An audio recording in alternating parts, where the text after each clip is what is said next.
श्री शिवाय नमस्तुभ्यम। भक्तों, साल 2025 में सावन का पवित्र महीना कब से शुरू हो रहा है और इसमें कितने सोमवार पड़ेंगे, सावन की समाप्ति कब होगी और रक्षाबंधन कब है, सावन में व्रत का पालन कैसे करें, व्रत में कौन सी चीज नहीं खानी चाहिए, जाने संपूर्ण जानकारी आज के इस वीडियो में। भक्तों, सावन का पवित्र महीना शिव भक्तों के लिए प्यार की सौगात लेकर आता है। यही वह महीना है जिसे हम प्यार का महीना कहते हैं। शिव भक्त बड़े जोर शोर से सावन के महीने का बड़ी ही बेसब्री से इंतजार करते हैं। सावन में भगवान शिव जी धरती पर आकर अपने हर भक्त के घर में वास करते हैं। सच्ची भक्ति करने पर धन धान्य से घर भर देते हैं। सावन का हर एक दिन बहुत ही शुभ माना जाता है। हर दिन पवित्र होता है। हर दिन भगवान शिव जी की पूजा की जाती है। लेकिन सावन सोमवार के व्रत की बात ही कुछ और होती है। तो भक्तों, अब जानते हैं सावन के इस पवित्र महीने में कितने सोमवार पड़ेंगे और आपको कितने व्रत रखना है। दोस्तों, सावन का महीना इस साल 2025 में 11 जुलाई दिन शुक्रवार से शुरू हो रहा है और भक्तों, इस साल 4 सावन सोमवार के व्रत पड़ रहे हैं। भक्तों, इस बार सावन का पहला सोमवार व्रत 14 जुलाई को है और दूसरा सावन सोमवार का व्रत 21 जुलाई को, तीसरा सावन सोमवार का व्रत 28 जुलाई को, चौथा सावन सोमवार का व्रत 4 अगस्त को रखा जाएगा। ऐसे में इस बार 4 सावन सोमवार पड़ेंगे। भक्तों, सावन के पवित्र महीने में भगवान शिव जी आपके घर में स्थायी रूप से वास करने वाले हैं। तो ऐसे में दिल खोलकर भगवान शिव जी की उपासना और भक्ति में लग जाए। दोस्तों, यह शुभ संयोग पूरे 144 सालों के बाद बना है। सावन का पहला सोमवार 14 जुलाई को पड़ेगा। इस दिन आप व्रत अवश्य रखें। भगवान भोलेनाथ जी आपकी सभी मनोकामनाएं अवश्य पूर्ण करेंगे। सावन की समाप्ति होगी 9 अगस्त दिन शनिवार को और इसी दिन रक्षाबंधन का त्योहार मनाया जाएगा। भक्तों, ऐसे में अब जान लेते हैं सावन के इस पवित्र महीने में कौन सी गलतियां नहीं करनी चाहिए जिससे कि भगवान शिव जी नाराज ना हो। और सावन व्रत में ये फल कभी मत खाना, नहीं तो भगवान भोलेनाथ जी आपसे क्रोधित हो सकते हैं, आपका व्रत टूट सकता है। आइए जानते हैं कुछ ऐसे काम हैं जिन्हें भूल कर भी नहीं करना चाहिए। नंबर 1, शास्त्रों में बताया को उधार मांगकर फल आदि नहीं खाना चाहिए। इससे पाप लगता है और व्रत अधूरा रह जाता है। सोमवार का व्रत हो या कोई और व्रत में पड़ोसियों से मांगकर फल वगैरह खाना नहीं खाना चाहिए। व्रत में उधार मांगकर खाने से व्यक्ति का व्रत झूठा हो जाता है। ईश्वर की शरण में आने पर व्यक्ति को झूठ नहीं बोलना चाहिए, कर्ज नहीं लेना चाहिए, चुगली आदि नहीं करनी चाहिए, उधार मांगकर भी खाना नहीं चाहिए। अगर व्रत के दौरान आपको कोई अपनी मर्जी से खाने के लिए कुछ देता है तो उसे आप खा सकते हैं, लेकिन व्रत में कम से कम उधार मांगकर फल आदि खाना नहीं चाहिए। इससे पाप लगता है और व्यक्ति की पवित्रता भंग हो जाती है। नंबर 2, सावन। सोमवार का व्रत हो या सावन का व्रत, आपको नाशपाती नहीं खाना चाहिए। दरअसल इस फल का नाम नाशपाती यानी नाश करने वाला होता है, इसीलिए इस फल को व्रत में नहीं खाना चाहिए। व्रत आदि को छोड़कर किसी हर दिन आप इसे खा सकते हैं, लेकिन जिस दिन आपका व्रत हो उस दिन नाशपाती का सेवन बिल्कुल नहीं करना चाहिए और भगवान को भी नाशपाती नहीं चढ़ाना चाहिए। नंबर 3, कुत्तू या सिंघाड़े का आटा खाने से भी आपका व्रत टूट सकता है। दोस्तों, लंबे समय से रखा हुआ आटा आपका व्रत भंग कर सकता है। दरअसल पुराने आटे में घुन कीड़े पड़ जाते हैं जो ठीक तरह से दिखाई भी नहीं देते। ऐसा आटा खाने पर दरअसल आप मांस का सेवन करते हैं और व्रत में कीड़े खाना घर पाप के बराबर माना गया है। आपका व्रत इससे भांग हो जाता है। व्रत में ताज़ा आटा खाना चाहिए। लंबे समय से रखे हुए आटे में कीड़े पड़ जाते हैं तो ऐसा कभी ना करें। व्रत हमेशा शुद्धता में ही रखना चाहिए। सावन का महीना बड़ा ही पवित्र महीना माना गया है, इसलिए यह 5 चीज भगवान शिव जी के पास कभी ना रखें। जानते हैं उनके बारे में। नंबर 1, जहां शिवलिंग रखा हो या महादेव जी की कोई भी प्रतिमा हो, वहां पर भूल कर भी जूते चप्पल नहीं ले जाना चाहिए। जरा सोचिए, जब आपके कमरे में कोई चप्पल लेकर प्रवेश करता है तो आपको कितना क्रोध आता है। तो इसी कारण महादेव जी भी आपसे नाराज हो जाते हैं और आपको मिलने वाला फल नष्ट हो जाता है। ऐसे में हमेशा मंदिर में नंगे पांव ही प्रवेश करें, क्योंकि चमड़े की चप्पल हमेशा अशुद्ध रहती है। इससे भगवान शिव जी नाराज होते हैं। महिलाओं को मासिक धर्म आ जाता है और वह बिना किसी को बताए पूजा पाठ कर लेती है, जो कि शास्त्रों में वर्जित माना गया है। इस समय महिलाओं को जानकर भी अनजान नहीं बनना चाहिए। अगर आपको मासिक पीड़ा है तो घर के मंदिर में या बाहर के मंदिर में प्रवेश नहीं करना चाहिए। इससे देवी शक्तियां नाराज होकर आपसे क्रोधित हो सकती हैं। ऐसे समय में शिवलिंग को चुना घोर पाप के बराबर माना गया है। जरा सोचिए, ऐसी अवस्था में जब खुद महिला को बुरा लगता है तो ईश्वर को कितना बुरा लगेगा। इसलिए महिलाओं को ऐसी अवस्था में मंदिर या यात्रा में जाना, घर में पूजा पाठ करना, भगवान की प्रतिमा को छूना या तुलसी में पानी भी नहीं डालना चाहिए।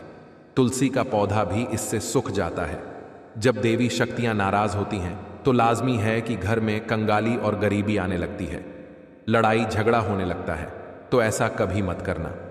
नंबर 3, शास्त्रों में बताया गया है कि जहां होता है शिवलिंग वहां पर सभी देवी शक्तियां सक्रिय रहती हैं।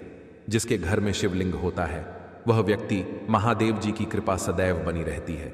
वास्तुशास्त्र के अनुसार शिवलिंग से हर वक्त ऊर्जा का संचार होता रहता है। इसीलिए शिवलिंग पर जलधारा हमेशा होनी चाहिए, जो ऊर्जा को शांत रखती है। कुछ लोग अपने घर में शिवलिंग तो रख लेते हैं, लेकिन वह कभी हफ्ते में एक बार जल चढ़ते हैं, जो कि बिल्कुल भी अच्छा नहीं माना जाता है। अगर आप जल नहीं चढ़ा सकते तो आप अपने घर में शिवलिंग कभी स्थापित ना करें। ऐसा गरुड़ पुराण में बताया गया है। इससे उल्टा घर में विनाश होता है। नंबर 4, शास्त्रों में बताया गया है कि तुलसी और महादेव का बेर माना गया है। इसी कारण तुलसी में शिवलिंग और भगवान गणेश जी की प्रतिमा को नहीं रखा जाता। कई लोग जाने अनजाने में शिवलिंग को तुलसी में रख देते हैं और घर में परेशानी आना शुरू हो जाती है। इससे महाशक्तियां क्रोधित हो जाती हैं। तो शिवलिंग पर तुलसी पत्र भी नहीं चढ़ाना चाहिए। तुलसी में और शिवलिंग में कुछ दूरी होनी चाहिए। नंबर 5, घर का मंदिर हो या बाहर का मंदिर, किसी भी मंदिर में ऐसे व्यक्ति को प्रवेश नहीं करना चाहिए जिसने स्त्री प्रसंग अर्थात संभोग किया हो या उसने मांस खाया हो। अगर आप शारीरिक रूप से गंदे हैं तो मंदिर के आसपास भी नहीं जाना चाहिए। घर के बने मंदिर पर कोई कपड़ा आदि डाल देना चाहिए। जरा आप ही सोचिए कि आप मांस खाकर या स्त्री के साथ शारीरिक संबंध बनाकर भगवान के पास जाएंगे, और क्या वह आपसे प्रश्न होंगे? बिल्कुल भी नहीं। वह आपसे क्रोधित हो सकते हैं, आपसे नाराज हो जाएंगे। शास्त्रों में इसे गौर पाप माना गया है। इससे व्यक्ति नरक में जाता है। ऐसा दुष्ट स्वभाव मनुष्य के बर्बादी का कारण माना गया है। तो ऐसा बिल्कुल ना करें। ईश्वर के सामने हमेशा नहा धोकर मन पवित्र लेकर ही जाना चाहिए। इससे सभी शक्तियां आपसे प्रश्न रहती हैं। दोस्तों, सावन के पवित्र महीने में महादेव जी को ऐसे बेलपत्र कभी मत चढ़ाना। इसे बहुत ही अशुभ माना जाता है। दोस्तों, पौराणिक मान्यताओं के अनुसार बेलपत्र चढ़ाने से भगवान शिव जी का मस्तक शीतल रहता है। बेलपत्र से भगवान शिवा की पूजा करने से दरिद्रता दूर होती है, व्यक्ति सौभाग्यशाली बनता है। इससे भगवान हनुमान जी भी प्रसन्न हो जाते हैं, क्योंकि वह भगवान शिव जी के ही अवतार हैं और इस बात को शायद ही कोई जानता हो। दोस्तों, अब आप यह जान लें कि बेलपत्र का उपयोग और इसके लाभ कैसे मिलते हैं।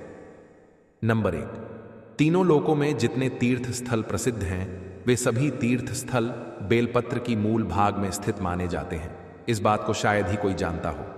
नंबर 2, अगर बेल का वृक्ष घर के बीचों बीच या पूर्व दिशा में लगा हो तो घर में धन धान्य की कभी कमी नहीं रहती और परिजन खुशहाल रहते हैं।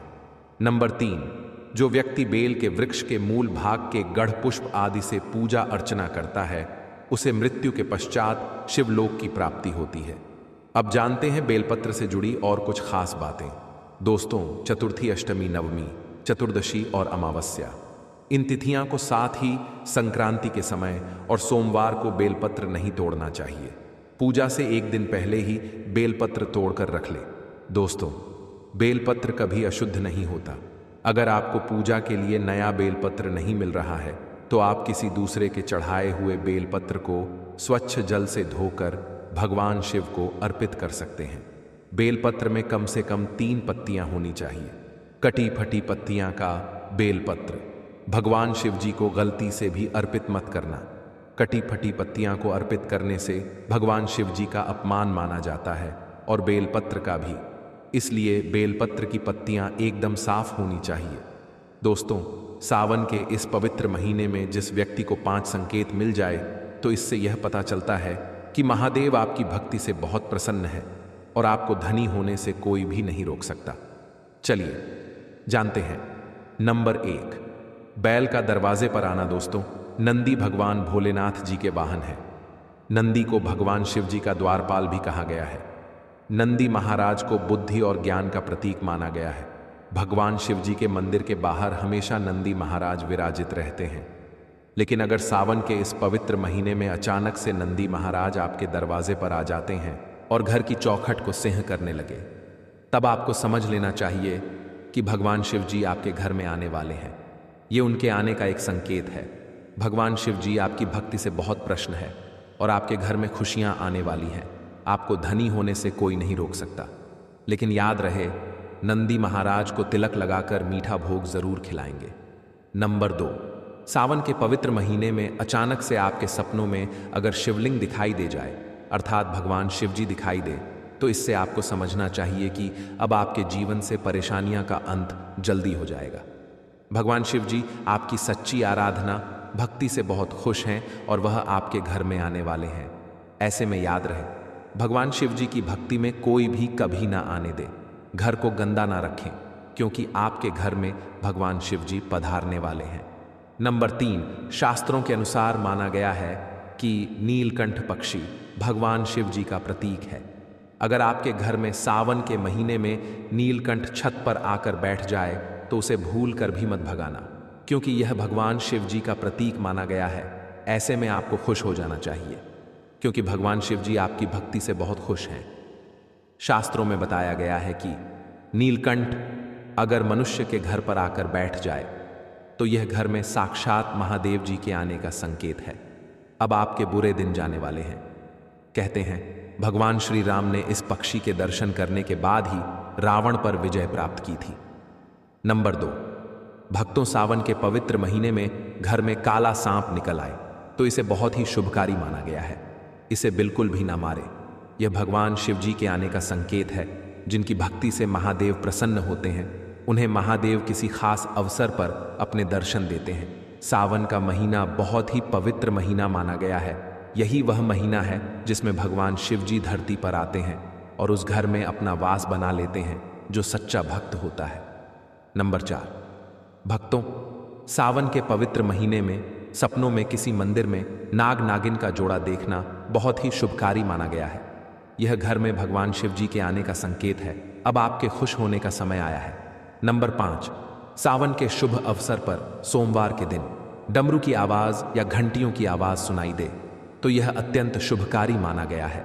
इसका अर्थ यह है कि भगवान भोलेनाथ जी आपसे प्रसन्न हैं और जल्दी आपके घर और जीवन में प्रवेश करने वाले हैं, जिससे आपका आर्थिक संकट दूर होकर जीवन में सुख समृद्धि आने वाली है। दोस्तों, वही सावन के महीने में ये 4 राशियां होने जा रही हैं माला माल। आखिर कौन सी है वह 4 राशियां जिन पर पड़ी डिढ़ेगी भगवान शिव जी की कृपा? तो आइए जान लेते हैं विस्तार से।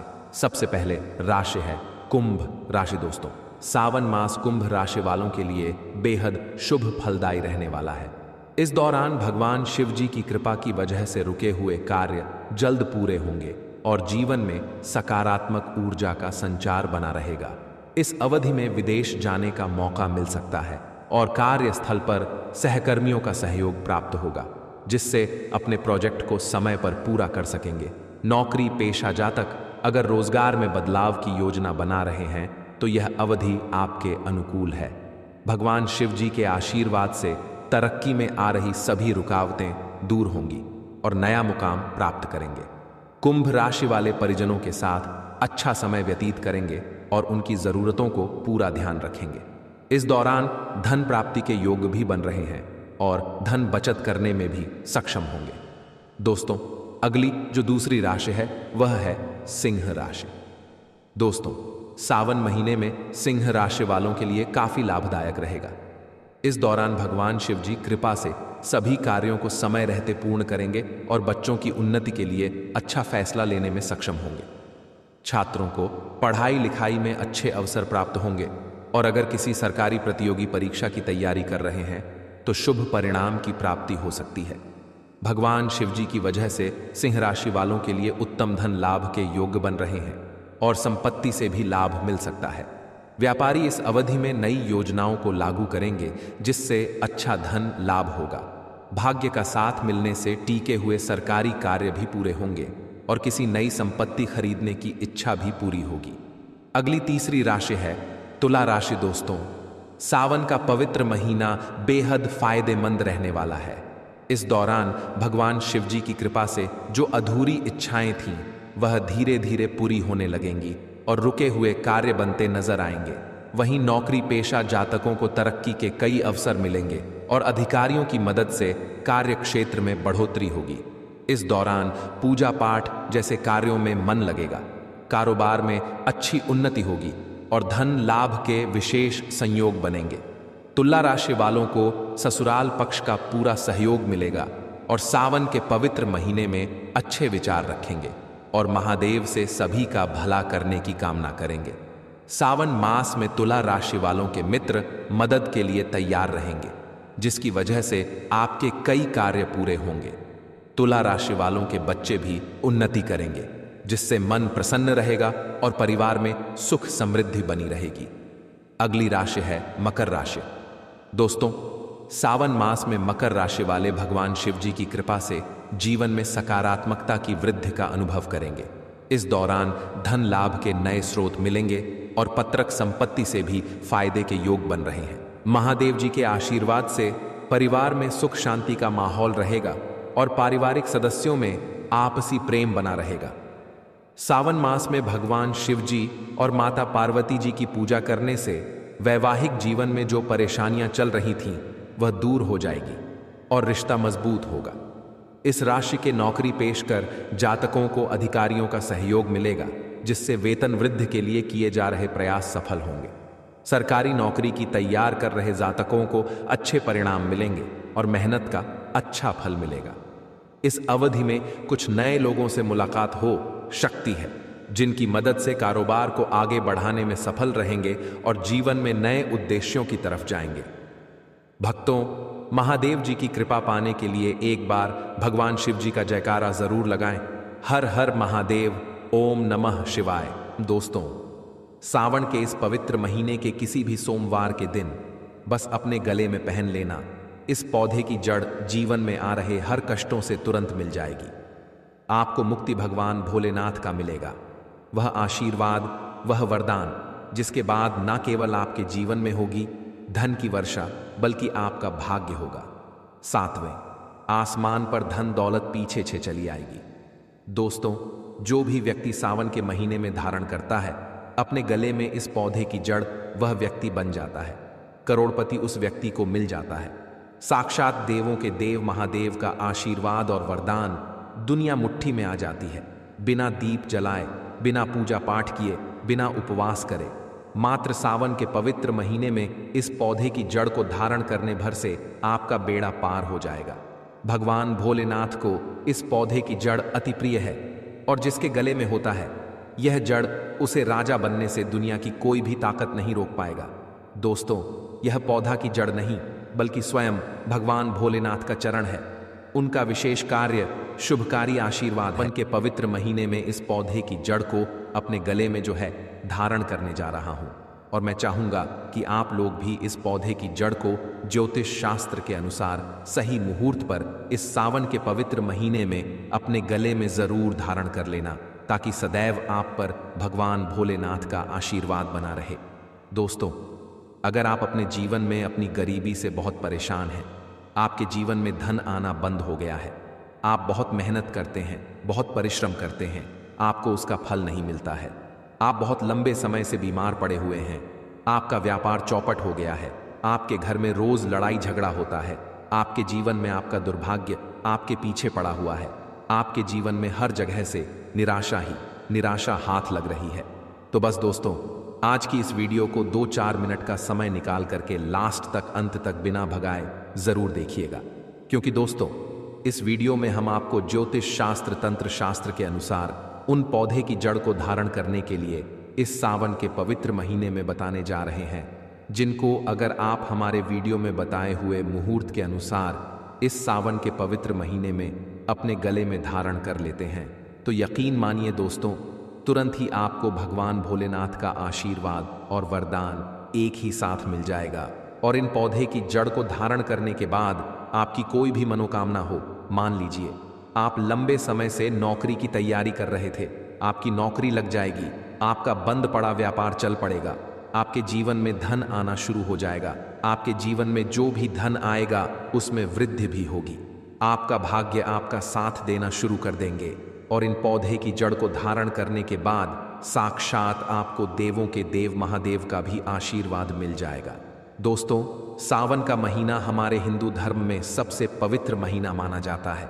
शास्त्रों में वर्णित है कि इस पवित्र महीने में देवों के देव महादेव बहुत ही ज्यादा प्रसन्न मुद्रा में होते हैं और जो भी व्यक्ति सावन के पवित्र महीने के प्रत्येक सोमवार को भगवान भोलेनाथ की विधि विधान से पूजा पाठ करता है, उनके लिए व्रत रखता है, साक्षात भगवान भोलेनाथ का आशीर्वाद वरदान उस व्यक्ति को जरूर ही मिलता है।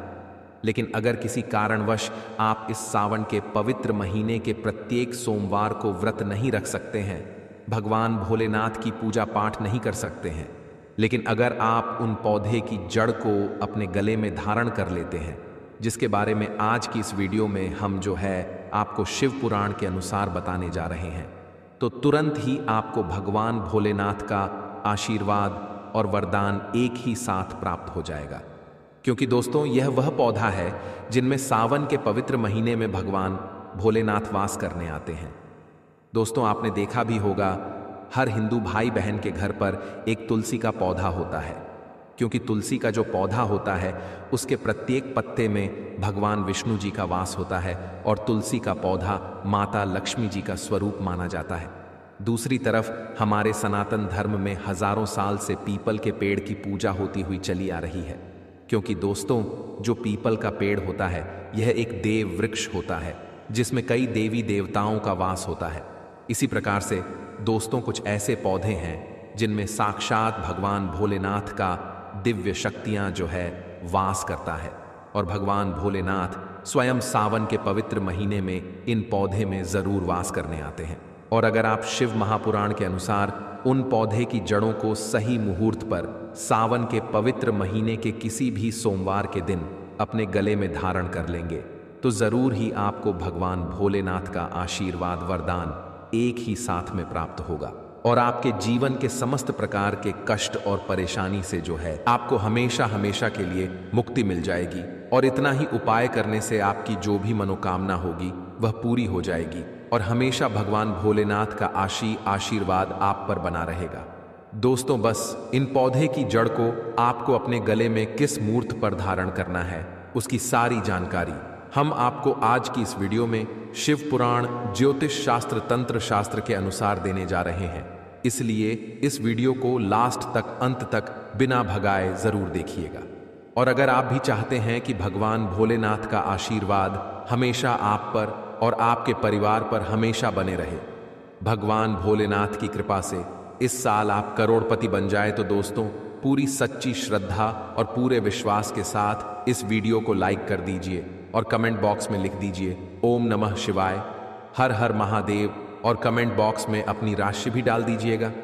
आपके राशि के अनुसार कोई भी ऐसा उपाय होगा जो सावन के महीने में करके आप लाभ पा सकते हैं, वह आ करके हम आपके कमेंट के रिप्लाई में बता देंगे। लेकिन आपसे निवेदन था कि वीडियो को लाइक करना बिल्कुल भी मत भूलिएगा। दोस्तों, सावन के पवित्र महीने में समुद्र मंथन हुआ था। समुद्र मंथन से एक विष निकला था जिस विष का नाम था कलकुट विष। इस विष की वजह से पूरी सृष्टि में हाहाकार मच गया था।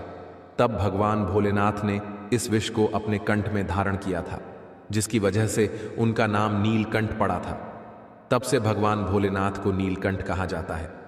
लेकिन विष की वजह से भगवान भोलेनाथ का जो मस्तिष्क था वह बहुत ही ज्यादा गर्म होने लगा था, जिसके बाद जितने भी देवी देवता थे उन्होंने जल में अनेक प्रकार के पेड़ पौधे की जड़ों को, पौधे के फल पत्तों को डाल के भगवान भोलेनाथ को अर्पित किया था, जिसके बाद भगवान भोलेनाथ को इससे शीतलता प्राप्त हुई थी। लेकिन इन पौधे की जड़ में और फलों में सबसे ज्यादा जिस पौधे की जड़ और फल पत्ते को डाला गया था वह धतूरे के पौधे ही थे। तभी से भगवान भोलेनाथ को धतूरे का पौधा अति प्रिय हो गया था।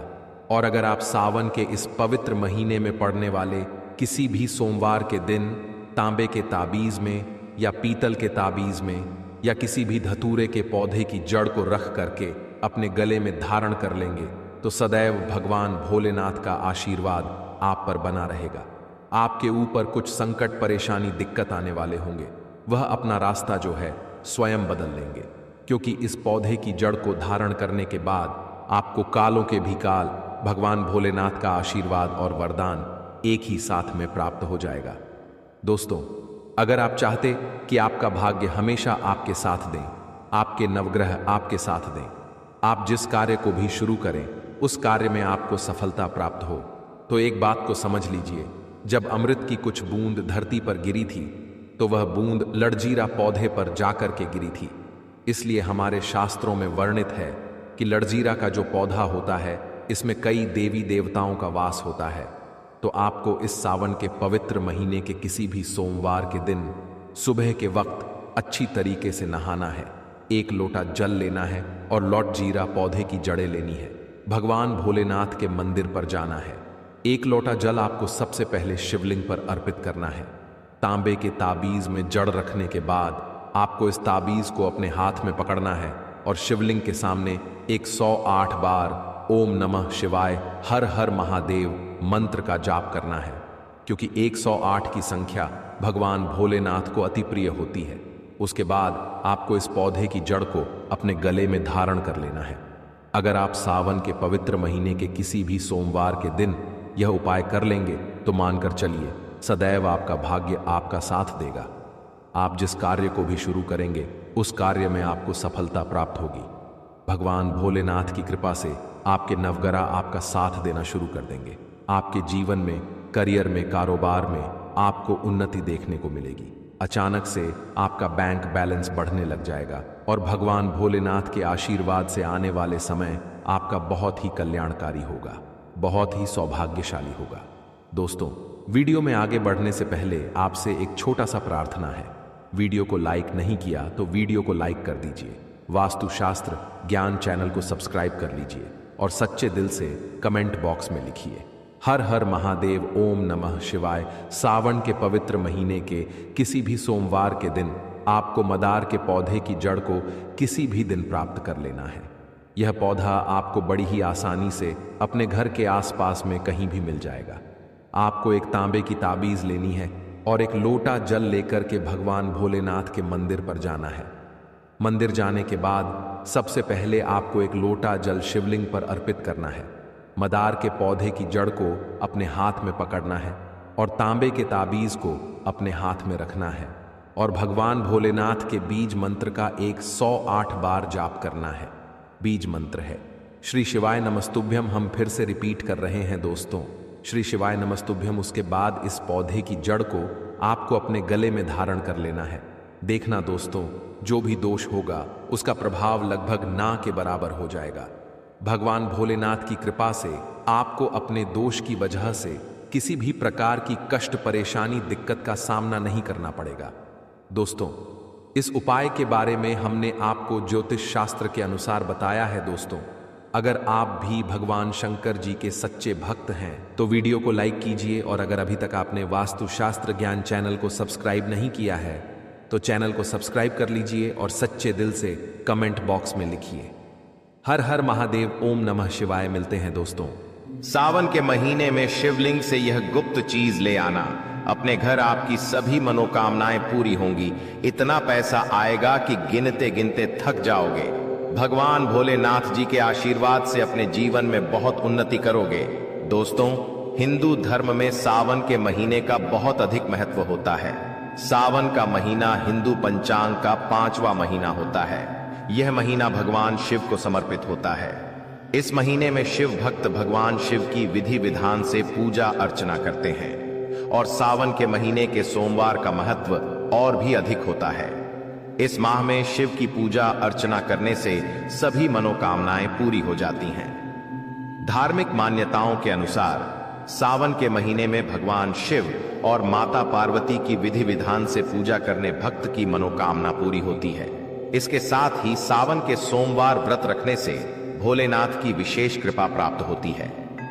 दोस्तों, इस बार 11 जुलाई से सावन की शुरुआत होगी और 9 अगस्त को समाप्त होगा। इस सावन में 4 सोमवारी व्रत होगा। पहला सोमवारी व्रत 14 जुलाई को है, दूसरा 21, तीसरा 28 जुलाई और चौथा सोमवारी व्रत 4 अगस्त को है। कहा जाता है इस सावन के महीने में किसी भी व्यक्ति ने भगवान भोलेनाथ की थोड़ी सी भी पूजा साधना क्रिया कर ली तो उस व्यक्ति के जीवन की सभी मनोकामनाएं पूर्ण हो जाती हैं। उस व्यक्ति के जीवन के हर कष्ट खत्म हो जाते हैं और उस व्यक्ति के जीवन में धन आना शुरू हो जाता है। भक्तों, वीडियो आगे शुरू करें उससे पहले भगवान भोलेनाथ के सच्चे भक्त प्राचीन ज्ञान चैनल की इस वीडियो को लाइक अवश्य कर दें और कमेंट बॉक्स में हर हर महादेव सच्ची श्रद्धा से लिख दें, जिससे कि भगवान भोलेनाथ जी का आशीर्वाद आपको सीधे प्राप्त हो सके। दोस्तों, आज की इस वीडियो में हम आपको बताएंगे कि सावन के दिनों में आपको भगवान भोलेनाथ के मंदिर जाकर के क्या क्या भगवान भोलेनाथ को अर्पित करना और वहां से वापस क्या लेकर के आना है, ताकि आपके घर की गरीबी, दरिद्रता, परेशानी, कष्ट, दिक्कतें हमेशा के लिए खत्म हो जाए। दूसरी तरफ आपके घर पर सुख, समृद्धि, यश, वैभव, ऐश्वर्य की आपको प्राप्ति हो। ध्यान रखिएगा दोस्तों, सावन का माह का इंतजार हर व्यक्ति इसीलिए करता है ताकि उसको भगवान भोलेनाथ का आशीर्वाद मिल सके। कहा गया है कि देवों के देव भगवान भोलेनाथ अगर किसी भी व्यक्ति को आशीर्वाद दे दें तो उस व्यक्ति का साक्षात काल भी आकर कुछ नहीं बिगाड़ पाता है। इसीलिए आज की इस वीडियो में हम आपको बताएंगे कि कैसे आप सावन के दिन, जो बहुत ही पावन दिन है, इस दिन भगवान भोलेनाथ को प्रसन्न कर सकते हैं। कैसे आपको भगवान भोलेनाथ का आशीर्वाद प्राप्त हो सकता है और कैसे सावन के दिनों में शिवलिंग की आपको पूजा करनी है, वह भी खास उपाय करते हुए कैसे आपको शिवलिंग पर क्या क्या चढ़ाना है और क्या क्या वहां से लेकर अपने घर पर वापस लेकर आना है, ताकि आपके घर पर अन्न और धन का भंडार कभी भी कम ना हो। देखिए दोस्तों, आपके जीवन में कितनी ही बड़ी परेशानी हो, कितनी ही बड़ी दिक्कत क्यों ना हो, मान लीजिए आपके जीवन में धन की समस्या है, मान लीजिए आप नौकरी की प्राप्ति के लिए बहुत ही ज्यादा परेशान हो चुके हैं, आपके शत्रुओं ने आपको घेर लिया है, संतान की प्राप्ति आपको हो नहीं पा रही है, तो एक बात का ध्यान रखिएगा दोस्तों, सावन का पावन दिन एक ऐसे दिन होते हैं जिस दिन कोई भी व्यक्ति अगर थोड़े से उपाय कर लेता है, भगवान भोलेनाथ की साक्षात पूजा कर लेता है, तो उस व्यक्ति की कितनी ही बड़ी मनोकामना हो, कितनी ही बड़ा कष्ट हो, वह खत्म हो जाता है और उसकी मनोकामना पूर्ण हो जाती है। दोस्तों, मान लीजिए आपके ऊपर कोई दोष लगा हुआ है, जैसे वास्तु दोष, शनि दोष, प्राकृतिक दोष या कोई भी दोष लगा हुआ है, तो आपको सावन सोमवार के दिन थोड़ी सी पूजा करनी है और आपका दोष खत्म हो जाएगा। आपके जीवन से सभी परेशानियां चली जाएंगी और आपके जीवन में जो धन आना बंद हो गया था, उसका आगमन वापस शुरू हो जाएगा। मान के चलिए आपके जीवन में कभी भी कोई परेशानी नहीं रहेगी। बस दोस्तों, आज की इस वीडियो को लास्ट तक देख लीजिए और मान के चलिए भगवान भोलेनाथ के आशीर्वाद से आपकी सभी मनोकामनाएं भी पूरी होगी और आपके जीवन की सभी परेशानियां भी चली जाएंगी।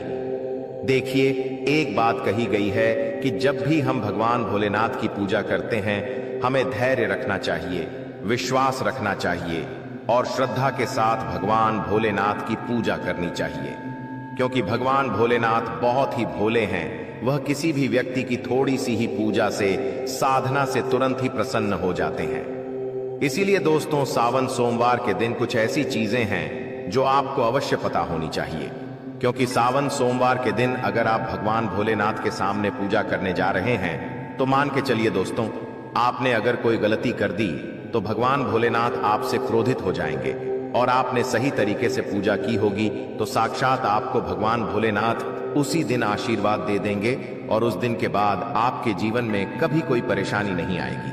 आपको हमें एक एक चीज बताने जा रहे हैं, इसलिए इस वीडियो को लास्ट तक देखिएगा। सबसे पहले आपको भगवान भोलेनाथ के मंदिर जाना होगा। यह जितने भी उपाय आपको बताए जाएंगे यह मंदिर के उपाय होंगे। देखिए, होता क्या है कि कई लोग हमसे पूछते हैं कि गुरुजी, हमारे घर पर शिवलिंग है, क्या हम घर पर पूजा नहीं कर सकते हैं? तो इसका उत्तर है नहीं। दोस्तों, आपको मंदिर जाना पड़ेगा, क्योंकि मंदिर का जो शिवलिंग होता है और जो घर का शिवलिंग होता है, इसमें बहुत ज्यादा फर्क होता है। जो मंदिर का शिवलिंग होता है दोस्तों, इसकी जो एनर्जी होती है वो आपके घर के शिवलिंग से करोड़ों गुना ज्यादा होती है। इसमें ऐसी सकारात्मक ऊर्जा होती है जिसके सामने अगर आप थोड़ी सी पूजा करते हैं तो तुरंत ही उसका फल आपको मिलता है और आपके जीवन की हर परेशानी चली जाती है। तो आपको जितने भी आज उपाय बताए जा रहे हैं, आपके जीवन की परेशानी को खत्म करने के लिए, आपकी मनोकामना पूर्ति के लिए, उस उपाय के लिए तो आपको मंदिर जाना पड़ेगा।